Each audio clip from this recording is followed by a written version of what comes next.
Hey, what's up you guys? So today I want to bring you a quick review of the M500 gaming mouse from Logitech. It's a mouse that'll run you about $30 to $35. And if you're looking for a budget mouse to game with, this is well worth it, and this is going to get you what you need. Alright, so first off, I'm going to start with the cord. You have a cord that is about 6 feet long, which will give you plenty of room to route it around your desk and around your computer to where you need to get it and where you need to use it. First thing you're going to notice is that this mouse contours to your hand. If you see that, it kind of curves right here, but it also has extra side for your thumb, and it just feels absolutely fantastic in your hand.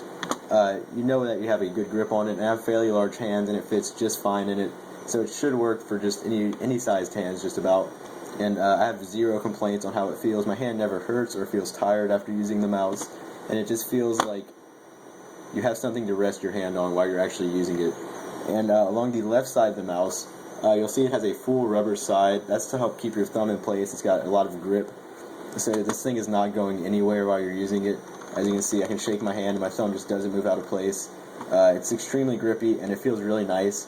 It is kind of a little fingerprint collector after a while, and it does kind of get nasty, so you have to clean it.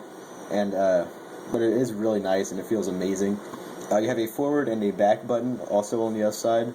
This can be used, of course, in your web browser for going forward and back, but in most games they can be bound to specific controls, so you can use one for voice or melee or whatever fits your need. And I use those all the time in both web browsing and gaming. It's not the G500 where you have a ton of different buttons, but it definitely does help get the job done for the price. So along the top, you'll notice that it's got this curved thing going on. That's also to help suit the contour of your hand.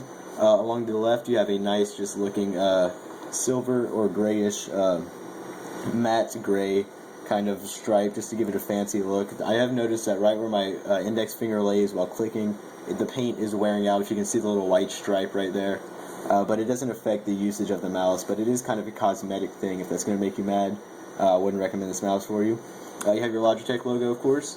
Up top you have your left click and your right click, along with a side scrolling and up scrolling wheel. With the wheel you have an infinite scroll mode that just scrolls for a very long time with one flick of your finger. That's good for really long web pages and stuff like that, but you can also lock it right there where you get the more tactile and clicky feel and slower mouse scroll, and either way works just fine. Along the right side of the mouse there is nothing. It does again have that gray contoured side that helps hold your ring finger in place, and it does have that same grippy feel as the left side of the mouse, which is very nice, so your hand's not going anywhere. Along the bottom, this you'll see that this is a laser mouse.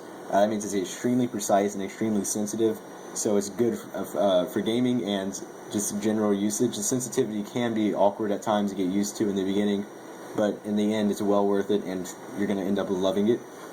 Because it's laser, it's usable on almost any surface, with the exception of glass and mirrors, just like optical mice.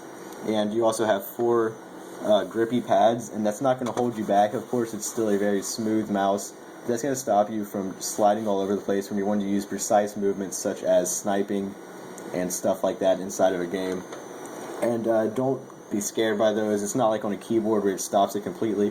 It just adds a little bit of friction to it and tension, so you're not sliding all over the place, and you actually know when you're moving the mouse. And it's a very nice feature they added on. I'm really glad they did that. So again, that is a Logitech M500 gaming mouse. It's a very budget mouse, but it definitely is an amazing mouse at the same time. It's not a G500 by any means, but it's also a lot cheaper than the G500, and it's well worth it, and it's only $30, and I highly recommend it. If you have any questions about the mouse, let me know in the comments down below.